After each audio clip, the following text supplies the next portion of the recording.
Koliko god zima ima svojih čari i ljepota kojima se divimo i veselimo, ona nas je često puta prisilila da razmišljamo i o drugoj strani ovih dana.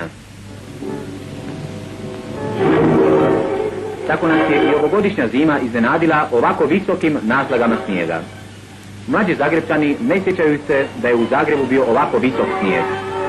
Zadnja godina koje se sjećaju tek stariji Zagrepčani jest godina 1901. kad je Zagreb također bio prekriven ovako visokim naslagama snijega.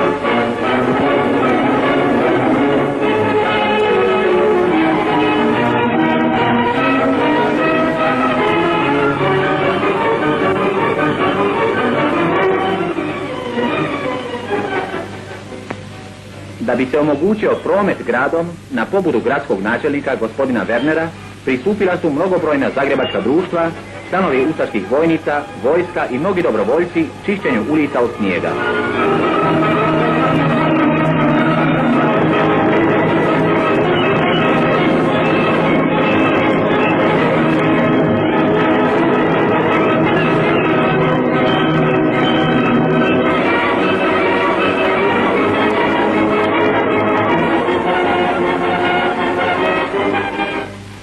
U poglavnikovoj Hrvatskoj i ovaj put se pokazalo da disciplina građana može samo koristiti cjelini i svakom pojedincu.